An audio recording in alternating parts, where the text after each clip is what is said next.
Hello everyone this is Navdeep Singh from वाई बाइल्स। ਅੱਜ ਦੀ ਵੀਡੀਓ ਦੇ ਵਿੱਚ ਆਪਾਂ ਗੱਲ ਕਰਨ ਜਾ ਰਹੇ ਹਾਂ ਟਾਸਕ 2 ਦੀ ਇੰਟਰੋਡਕਸ਼ਨ ਦੀ। ਕਿਸ ਤਰੀਕੇ ਨਾਲ ਆਪਾਂ ਵਧੀਆ ਇੰਟਰੋਡਕਸ਼ਨ ਲਿਖ ਕੇ ਆਪਣੇ ਬੈਂਡ ਇਨਕਰੀਜ਼ ਕਰ ਸਕਦੇ ਹਾਂ। ਇਸ ਵੀਡੀਓ ਦੇ ਵਿੱਚ ਮੈਂ ਸਟੂਡੈਂਟਸ ਦੀਆਂ ਜਿਹੜੀਆਂ ਕਾਮਨ ਪ੍ਰੋਬਲਮਸ ਨੇ ਵੀ ਜਨਰਲ ਲਾਈਨ ਕਿਵੇਂ ਲਿਖਣੀ ਚਾਹੀਦੀਆਂ ਜਾਂ ਨਹੀਂ ਲਿਖਣੀ ਚਾਹੀਦੀ, ਕਿਵੇਂ ਪੈਰਾਫਰੇਜ਼ਿੰਗ ਕਰੀਏ ਤੇ ਪੈਰਾਫਰੇਜ਼ਿੰਗ ਦੀ ਸੈਂਟੈਂਸ ਫਾਰਮੇਸ਼ਨ ਜਿਹੜੀ ਵੱਡੀ ਗੱਲ ਕਿਵੇਂ ਹੋਣੀ ਚਾਹੀਦੀ ਆ ਤੇ किस तरीके नाल आपां थेसिस स्टेटमेंट लिखिए। ये सारियां प्रॉब्लम्स तुहानूं वीडियो दे विच सॉल्व आउट करके आपां पूरियां वधिया तरीके नाल दस्सियां। तुसीं वीडियो दे नाल जुड़े रहो तो देखियो आपां किस तरीके नाल इंट्रोडक्शन लिखते हैं। चलो मिलते हैं वीडियो दे विच। सो गाइज जिवें मैं तुहानूं पहलां दस ही दित्ता, अज आपां गल करन जा रहे हैं इंट्रोडक्शन दी भी किंदी टास्क 2 दी। सो बहुता टाइम खराब ना करता होया मैं मोटा मोटा तुहानूं दस देवां भी जिहड़ी इंट्रोडक्शन हुंदी आ 0.5 बैंड्स की हुंदी आ, 0.5 बैंड्स की हुंदी आ। ते इहदे विच आपां लगभग 35 to 50 वर्ड्स के विच अपनी इंट्रो खत्म कर सकते हैं। ठीक है, 35 तो घट नहीं होने चाहिए तो 50 तो वध नहीं होने चाहिए। हुण सारे नाल ज़्यादा जिहड़ा क्वेश्चन हुंदा स्टूडेंट का भी intro they which general line लिखनी चाहिए या नहीं लिखनी चाहिए। मेरा कहना यह वा भी जनरल लाइन लिखना या ना लिखना तुहाडे बैंड ते कोई असर नहीं पऊगा। जे तुसीं जनरल लाइन लिखोगे तां भी तुहाडे बैंड उन्ने रहने हैं, जे ना लिखोगे तां भी उहदा कोई बैंड डिडक्ट नहीं होऊगा। जिहड़ा कहण दा मतलब यह कि हाँ भी जे तुहानूं लगदा भी तुहाडा इंट्रो छोटा रह जाऊगा भी 35 वर्ड्स तो भी छोटा रह जाऊगा, फिर तुसीं उहदे विच जनरल लाइन ऐड कर सकदे हो ताकि आपदी वर्ड लिमिट नूं पूरा कर सको। मेन दो ही चीज़ां हुंदियां वा, पैराफ्रेजिंग, एक तो तुहाडे इंट्रो च पैराफ्रेजिंग होनी चाहिए तो सैकेंड तुहाडी थेसिस स्टेटमेंट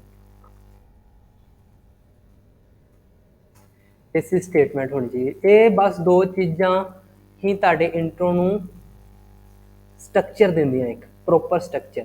मैं अज तुहाडे सामने इंट्रो का एक पूरा स्ट्रक्चर तुहानूं लिखना दसूँगा किवें आपां सेंटेंस की फॉर्मेशन कर सकते हैं, किवें आपां पैराफ्रेजिंग कर सकते हैं, किवें थेसिस स्टेटमेंट लिख सकते हैं।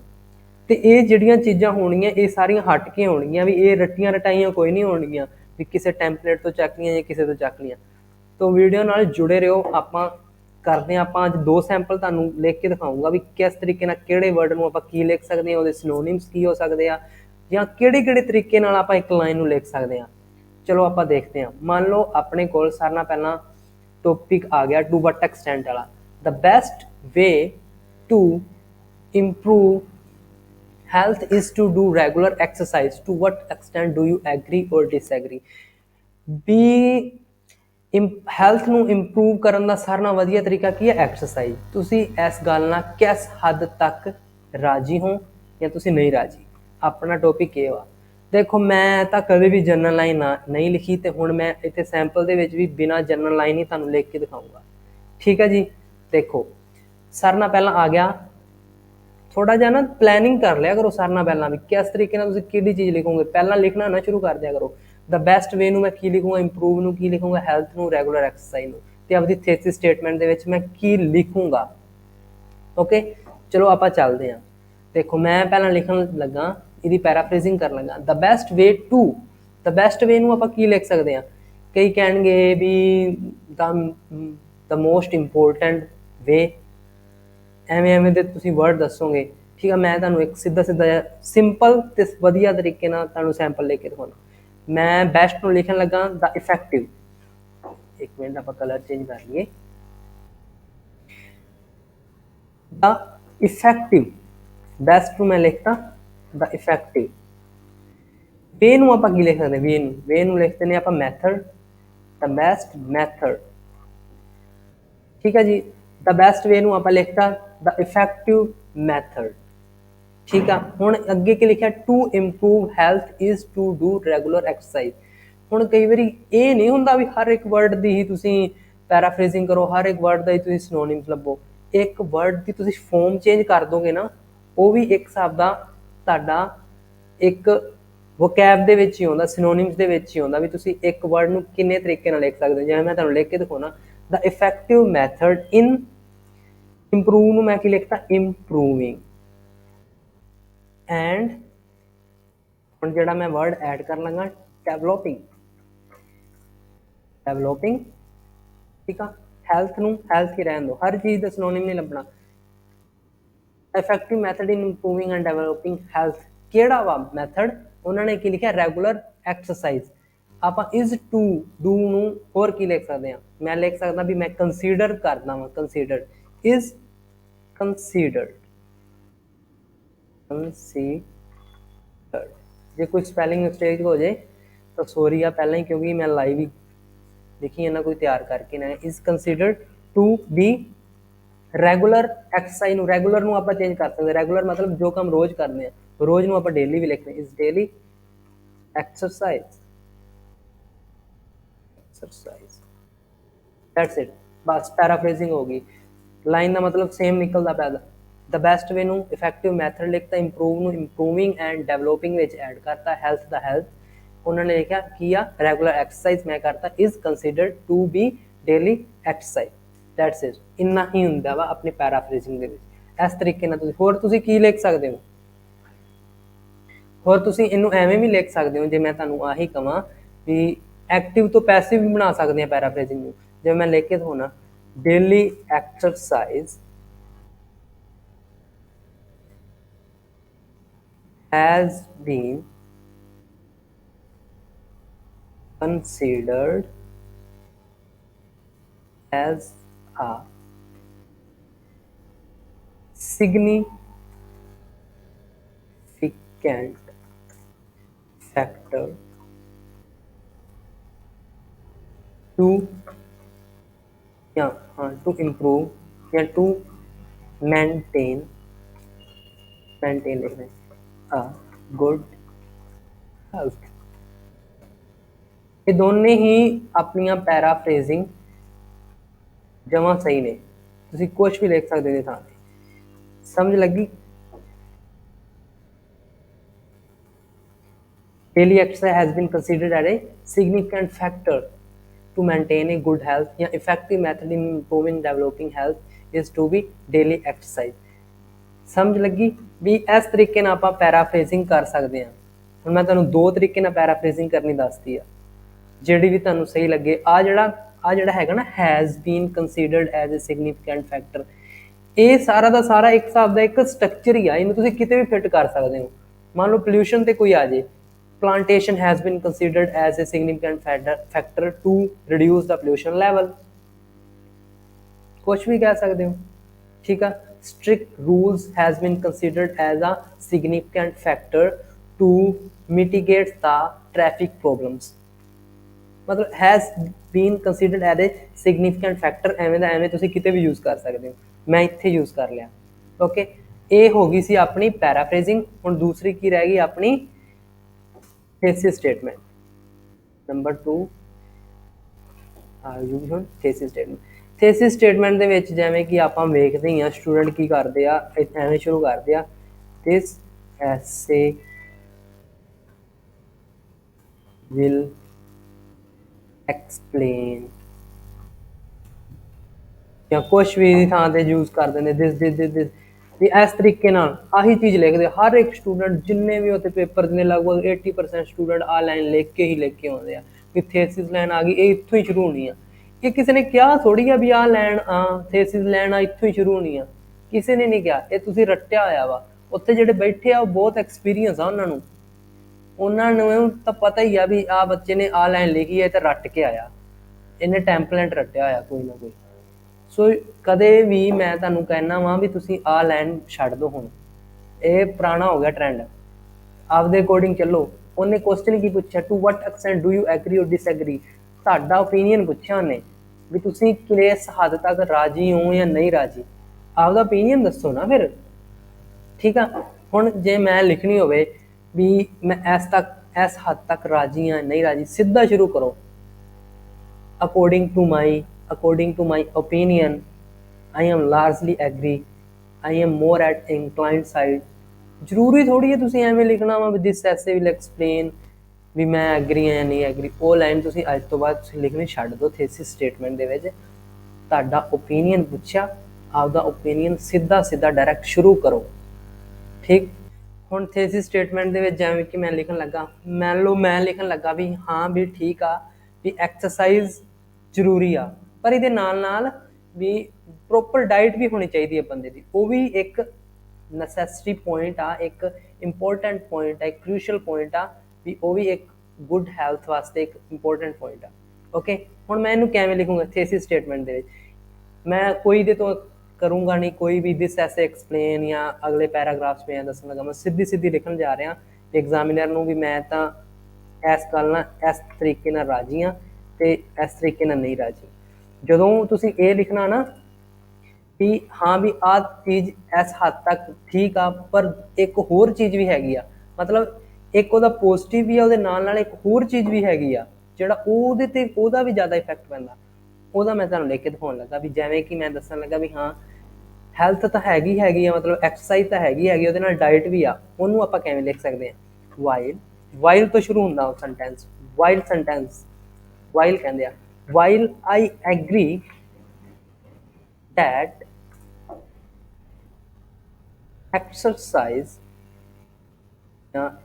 अगर पहला कहता फिजिकल एक्सरसाइज लेगी, फिजिकल एक्सरसाइज इनू आप लिखना भी हाँ भी हैगी आ इंपोर्टेंट हैगी, इनू मैं लिख सकदा फिजिकल एक्सरसाइज इज ए की टू हेल्थ, इज ए की टू हेल्थ। हाँ भी मैं दसिया भी हालांकि भी फिजिकल एक्सरसाइज भी एक की आ वधिया health the, but I also believe that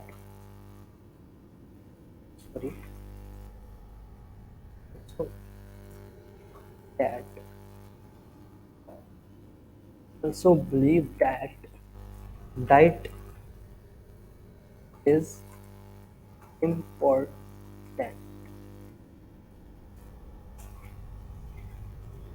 Okay, however, while I agree that physical exercise is a key to health, but I also believe that diet is important.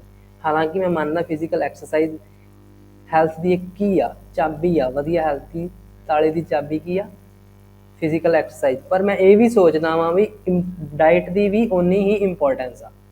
ਬਸ ਇਹ ਤੁਹਾਡਾ ਪ੍ਰੋਪਰ ਇੰਨਾ ਤੋਂ ਲੈ ਕੇ ਇੱਥੋਂ ਤੱਕ ਖਤਮ ਆ ਇੰਟਰੋ, ਇਸ ਤੋਂ ਜ਼ਿਆਦਾ ਵਰਡ ਤੁਸੀਂ ਨਾ ਲਿਖੋ। ਇਹਦੇ 'ਚ ਆਪਣੇ ਕਿੰਨੇ ਵਰਡਸ ਹੋ ਗਏ ਆਪਾਂ ਦੇਖਦੇ ਹਾਂ, 38 ਬਹੁਤ ਆ। ਨਾਲੇ ਤਾਂ ਐਗਜ਼ਾਮੀਨਰ ਨੂੰ ਕਲੀਅਰ ਹੋ ਗਿਆ ਤੁਸੀਂ ਡਾਈਟ ਨੂੰ ਵੀ ਵਧੀਆ ਪੁਆਇੰਟ ਮੰਨਦੇ ਹੋ, ਨਾਲੇ ਪੈਰਾਫਰੇਜ਼ਿੰਗ ਹੋ ਗਈ, ਨਾਲੇ ਤੁਹਾਡੀ ਥੀਸਿਸ ਸਟੇਟਮੈਂਟ ਆ ਗਈ ਇੰਨੇ ਦੇ ਵਿੱਚ। ਓਕੇ ਆ ਵੀ ਇਹ ਨਹੀਂਗਾ ਵੀ ਤੁਹਾਡਾ ਕੋਈ ਗਲਤ ਕਰ ਦੂਗਾ ਤੁਸੀਂ। ਹੁਣ ਮੈਂ ਤੁਹਾਨੂੰ ਸਿਰਫ ਮੈਥਡ ਦੱਸਿਆ ਵੀ ਕਿਸ ਤਰੀਕੇ ਨਾਲ ਤੁਸੀਂ ਪੈਰਾਫਰੇਜ਼ਿੰਗ ਕਰ ਸਕਦੇ ਹੋ, ਕਿਵੇਂ ਤੁਸੀਂ ਸੈਂਟੈਂਸ ਲਿਖ ਸਕਦੇ ਹੋ, ਕਿਸ ਤਰੀਕੇ ਨਾਲ ਥੀਸਿਸ ਸਟੇਟਮੈਂਟ ਲਿਖ ਸਕਦੇ ਹੋ। ਆਪਾਂ ਇੱਕ ਹੋਰ ਦੇਖ ਲੈਂਦੇ ਹਾਂ ਸੈਂਪਲ ਦੇਖਣਾ ਮੈਂ ਲਿਖਿਆ ਹੋਇਆ ਵੀ many people believe that social networking site have had negative impact on both individual and society to what extent ਹੀ ਆ, ਠੀਕ ਆ। ਹੁਣ ਕਈ ਹੁਣ ਇੱਕ ਚੀਜ਼ ਦੇਖੋ ਵੀ ਮੈਨੀ ਪੀਪਲ ਆਉਂਦਾ ਹੀ ਆਉਂਦਾ ਵਾ ਲਗਭਗ ਹਰ ਵਾਰੀ ਕਹਿਤਾ ਸੋਰੀ ਵੀ ਲਗਭਗ 70 to 80% ਮੈਨੀ ਪੀਪਲ ਵਰਡ ਯੂਜ਼ ਹੁੰਦਾ ਹੀ ਹੁੰਦਾ। ਹੁਣ ਸਮ ਮਾਸਿਸ ਲਿਖ ਦਿੰਦੇ ਗਈ, ਸਮ ਇੰਡੀਵਿਜੂਅਲਸ ਲਿਖ ਦਿੰਦੇ ਗਈ, ਉਹ ਚੀਜ਼ਾਂ ਨੋਰਮਲ ਹੋ ਗਈਆਂ। ਹੁਣ ਮੈਂ ਤੁਹਾਨੂੰ ਇੱਕ ਵਰਡ ਇੱਥੇ ਤੁਹਾਨੂੰ ਲਿਖਣਾ ਚਾਹੁੰਦਾ, ਤੁਸੀਂ ਰਾਈਟਿੰਗ ਦੇ ਵਿੱਚ ਪਾ ਕੇ ਵੇਖਿਓ ਕਿੰਨਾ ਨਜ਼ਾਰਾ ਆਉਂਦਾ। ਦੇਖੋ ਇਹ ਮੈਨੀ ਪੀਪਲ ਦੀ ਥਾਂ ਤੇ ਦੱਸਣ ਲੱਗਾ, a considerable amount of individual, a considerable amount of individuals. Many people ਦੀ ਥਾਂ ਤੇ ਮੈਂ ਕੀ ਲਿਖਿਆ, a considerable amount of individual, genuine ਜਿਹੀ ਚੀਜ਼ ਲੱਗਦੀ ਹੈ, ਠੀਕ ਆ। ਅੱਗੇ ਕੀ ਆ, that social networking site have had a negative impact on both individual ਤੇ society ਤੇ ਦੋਨਾਂ ਤੇ ਛੋਟਾ social networking sites ਦਾ ਬੁਰਾ ਅਸਰ ਪੈਂਦਾ। ਜ਼ਰੂਰੀ ਨਹੀਂ ਹਰ ਚੀਜ਼ ਦਾ ਸਿਨੋਨਿਮਸ ਲੱਭਣਾ। ਮੈਨੀ ਪੀਪਲ ਦਾ ਮੈਂ ਲਿਖਤਾ, social networking site ਨੂੰ ਤੁਸੀਂ ਐਜ਼ ਇਟ ਇਜ਼ ਹੀ ਲਿਖ ਸਕਦੇ ਹੋ, ਕੋਈ ਨਹੀਂ ਤੁਹਾਨੂੰ ਗਲਤ ਕਰਦਾ ਉੱਥੇ, ਤੁਹਾਡੇ ਲਾਈਨ ਦਾ ਮਤਲਬ ਸੇਮ ਨਿਕਲਣਾ ਚਾਹੀਦਾ, ਇੱਕ ਅੱਧਾ ਵਰਡ ਹੋ ਸਕਦਾ ਵਾ। ਮੈਂ social networking site ਨੂੰ social networking site ਹੀ ਲਿਖਣ ਲੱਗਾ, ਠੀਕ ਆ। ਹੁਣ ਮੈਂ ਤੁਹਾਨੂੰ ਪ੍ਰੋਪਰ ਲਿਖ ਕੇ ਵਿਖਾਉਣਾ ਵੀ ਇਹਦੀ ਪੈਰਾਫਰੇਜ਼ਿੰਗ 'ਚ ਤੁਸੀਂ ਕੀ ਲਿਖ ਸਕਦੇ ਹੋ। ਦੇਖੋ, a considerable amount of individuals think that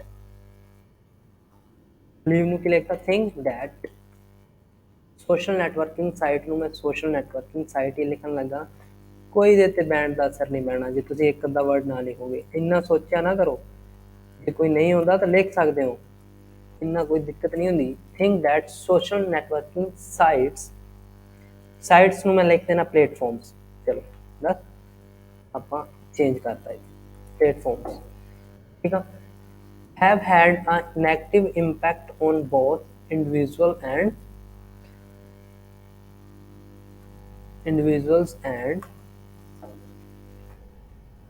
society, ਦੋਨਾਂ ਤੇ ਉਹਦਾ ਨੈਗੇਟਿਵ ਇੰਪੈਕਟ ਪੈਂਦਾ। ਹੁਣ ਮੈਂ ਇਹਨੂੰ ਲਿਖੂੰਗਾ, ਇਹ considerable amount of individual think that social networking platforms have a negative impact ਨੂੰ ਆਪਾਂ ਜ਼ਿਆਦਾਤਰ ਵੇਖਦੇ ਹਾਂ, ਆਪਾਂ ਕੀ ਲਿਖ ਸਕਦੇ ਹਾਂ, ਇਹਨੂੰ ਆਪਾਂ ਲਿਖ ਸਕਦੇ ਹਾਂ ਡੈਟਰੀਮੈਂਟਲ ਇਫੈਕਟ। ਇਹ ਚੀਜ਼ਾਂ ਯਾਦ ਕਰ ਲਓ ਨਾ ਥੋੜ੍ਹੀਆਂ ਜਿਹੀਆਂ, ਨੈਗੇਟਿਵ ਤੇ ਬਹੁਤ ਜ਼ਿਆਦਾ ਯੂਜ਼ ਹੁੰਦਾ। ਡੈਟਰੀਮੈਂਟਲ, ਨੈਗੇਟਿਵ ਨੂੰ ਤੁਸੀਂ ਆ ਲਿਖ ਸਕਦੇ ਡੈਟਰੀਮੈਂਟਲ, ਇਫੈਕਟ ਨੂੰ ਤੁਸੀਂ ਇੰਪੈਕਟ ਨੂੰ ਇਫੈਕਟ ਲਿਖ ਸਕਦੇ ਹੋ। ਕਿਤੇ ਤੇ ਔਨ, ਜਿੱਥੇ ਐ ਆ ਜੇ ਨਾ ਬੋਥ ਇੰਡੀਵਿਜੂਅਲ ਐਂਡ ਸੋਸਾਇਟੀ, ਉਹਨੂੰ ਦੇਖੋ ਐਂਡ ਵਾਲੇ ਨੂੰ ਕਿਵੇਂ ਨੇ, ਇੰਡੀਵਿਜੂਅਲ ਐਂਡ ਸੋਸਾਇਟੀ ਦੋ ਚੀਜ਼ਾਂ ਆ ਗਈਆਂ, ਉਹਨੂੰ ਤੁਸੀਂ ਕਿਵੇਂ ਪੈਰਾਫਰੇਜ਼ ਕਰਨੀ ਉਹਦੀ, ਦੇਖੋ ਔਨ ਇੰਡੀਵਿਜੂਅਲ ਨੂੰ ਮੈਂ ਲਿਖਤਾ people, sorry as well as, ਦੋ ਚੀਜ਼ਾਂ ਆ ਗਈਆਂ, ਉਹਨੂੰ ਐਵੇਂ ਲਿਖ as well as society, society ਨੂੰ ਕਮਿਊਨਿਟੀ ਲਿਖ ਦੋ, ਕਮਿਊਨਿਟੀ। देखो पैराफ्रेजिंग होगी, a detrimental considerable amount of individuals think that social networking platforms have a detrimental effect on people as well as community। Okay, गल का मतलब सेम आ, वधिया तरीके आ गई, ਆਪਾਂ दस भी दिता कि साडे कोल पैराफ्रेजिंग करन दी स्किल्स भी ने, अपने सिनोनिम्स भी है, डेट्रीमेंटल लिखता एज वैल एज ना साडे कोल सेंटेंस फॉर्मेशन भी हैगी आ, ਅਸੀਂ ਐਂਡ ਵਾਲੇ ਨੂੰ ਇਸ ਤਰੀਕੇ ਨਾਲ ਯੂਜ਼ ਕਰ ਸਕਦੇ ਹਾਂ। ਇੱਕ ਇਹਨੂੰ ਹੀ ਆਪਾਂ ਹੋਰ ਤਰੀਕੇ ਨਾਲ ਕੀ ਲਿਖ ਸਕਦੇ ਹਾਂ, ਵੀ ਉਹੀ ਚੀਜ਼ ਵੀ ਇੱਕ ਕੰਸੀਡਰੇਬਲ ਅਮਾਊਂਟ ਆਫ ਪੀਪਲ, ਉਹ ਤੁਸੀਂ ਲਿਖ ਹੀ ਲਓਗੇ ਜਿਵੇਂ ਮੈਂ ਉੱਤੇ ਲਿਖਤਾ, ਠੀਕ ਆ। ਉਹਨੂੰ ਤੁਸੀਂ ਹੋਰ ਤੁਸੀਂ ਲਿਖ ਸਕਦੇ ਹੋ ਵੀ ਸੋਸ਼ਲ ਨੈਟਵਰਕਿੰਗ ਸਾਈਟਸ ਵੀ ਤੁਸੀਂ ਲਿਖ ਸਕਦੇ ਹੋ, ਸੋਸ਼ਲ ਨੈਟਵਰਕਿੰਗ ਸਾਈਟਸ। ਨੈਗੇਟਿਵ ਚੀਜ਼ ਨੂੰ ਕੀ ਲਿਖ ਸਕਦੇ, ਇਨਫਲੂਐਂਸ, ਦੇਖੋ ਇੱਕ ਤੁਸੀਂ ਆਹ ਸੈਂਟੈਂਸ ਯੂਜ਼ ਕਰਦੇ, ਇਨਫਲੂਐਂਸ ਦਾ people as well as community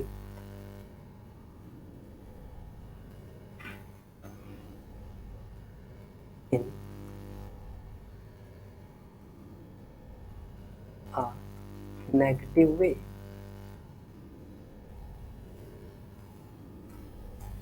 इस तरीके लिख दो, या तुम नैगेटिव वे नहीं लिखना, इतने सीधे सीधे एडवर्सली लिख दो, मतलब भी होंगे नैगेटिव एडवर्सली, दैट्स इट। इस तरीके ना तुम आपकी पैराफ्रेजिंग कर सकते हो। हुण मैं तुहानूं इहदे च भी दो चीज़ां दस दियां, अगली आ जाती है थेसिस स्टेटमेंट। वीडियो ज़्यादा वड्डी हो जूगी, आप जल्दी जल्दी मुकाउने आ। थेसिस स्टेटमेंट वो भी मैं जिवें पहलां वाली च तुहानूं दस्सिया उवें ही शुरू करो इनू भी मैं की सोचदा भी हाँ भी ये इंडिविजुअल वास्ते बैनीफिशियल आ, पर सोसाइटी कम्यूनिटी वास्ते ये थोड़ी जी सही नहीं गी सोशल नैटवर्किंग साइट्स। हुण मैं इनू किवें लिखूंगा, हाउ एवर, वही sentence, while these sites are mainly beneficial to individuals, the individuals वास्ते ये beneficials are, but I also believe that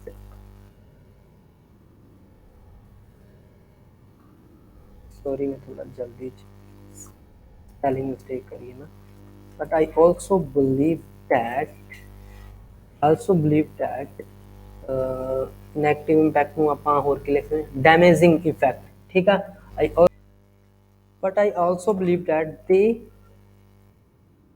have a negative ਨੂੰ ਕੀ ਲਿਖ ਸਕਦੇ ਹੋ, डैमेजिंग इम्पैक्ट, तो इफेक्ट लिखता, इतने लिखता इम्पैक्ट ऑन कम्यूनिटी की थां ते अगे लिखते हैं लोकल, लोकल ਆਪਾਂ क्वेश्चन चो वर्ड चक लिया सोसाइटी, दैट्स इट। इत्थों लैके इन्ना इनदे विच किन्ने वर्ड्स हो गया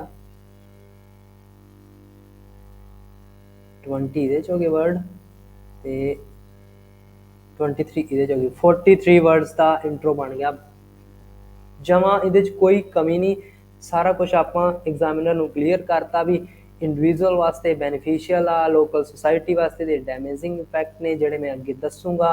ये कहण दी लोड़ नहीं भी मैं अगले पैराग्राफ दसूँगा, पता ही आ जदों राइटिंग लिखण लगे हो अगे पैराग्राफ तो आने ही आने आ, दसना कोई जरूरी नहीं हुंदा। जे दसना तो ये दसो मैं की लिखण लगा, जब मैं दसता भी बेनीफिशियल इंडिविजुअल वास्ते वो लिखूँगा तो अपने लोकल सोसाइटी वास्ते नहीं गए। कहने का मतलब है किस तरीके आप सेंटेंस फॉर्मेशन करनी है। हुण मैं तुहानूं दो तरीके पैराफ्रेजिंग करके दिखाती, पहले ऐसे दी भी ते दो ही तरीके थल्ले ऐसे दी पैराफ्रेजिंग करके दिखाती, तो फिर मैं तुहानूं ये भी करके दिखाता भी थेसिस स्टेटमेंट नूं दिस ऐसे विल एक्सप्लेन तो बिना किस तरीके लिख सकते हैं, वो भी तुहाडे सामने है। कोई जे तुहानूं ऐ लगदा भी दिस ऐसे लिखण नाल तुहाडे बैंड वधणगे, लिखो, कोई असर नहीं पैना। थोड़ा हट के चलो, सारे लिखते दिस ऐसे, इस तरीके करके देखो, आप श्योरिटी लैने बैंड बहुत वधिया जाएंगे। इंट्रो की होंगी, इंट्रो एक इस तरीके, इंट्रो ही एक चीज़ है जी एग्जामिनर नूं दिखाउंदी है भी बच्चे का पोटेंशियल किन्ना का, उत्थों ने अंदाजा ला लेना भी हाँ भी इन्हें पैराफ्रेजिंग की है, बड़े वधिया तरीके की है, बच्चे नूं आउंदी है पैराफ्रेजिंग करनी। विच वर्ड ऐड किए आ, बच्चे नूं सिनोनिम्स भी आउंदे आ, बच्चे नूं टेंस भी आउंदे आ, बच्चे नूं फॉर्म चेंज करनी भी आउंदी आ, ते बच्चे नूं ये भी पता वा मैं अगे लिखना की आ, इंट्रो दे विच ही क्लीयर करता। ठीक आ, सो जे तुहानूं वीडियो वधिया लगी आ फिर तुसीं कमेंट दे विच दसो, आपां बॉडी पैराग्राफ की सेंटेंस फॉर्मेशन भी लैके आवांगे भी किहड़ी लाइन नूं किस तरीके नाल लिखना। एवें मैं कोई तैयार करके नहीं लिखना, तुहाडे सामने लिखे इस तरीके नाल लिख सकदे हो, इसे तरीके नाल ही मैं बॉडी पैराग्राफ दसूँगा। जे तुसीं तुहानूं वीडियो वधिया लगी कमेंट च मैनूं जरूर दस्सिओ, ते चैनल नूं लाइक ते सबसक्राइब कर लिओ, ते वीडियो नूं शेयर करना भी ना भुल्लिओ। Thank you.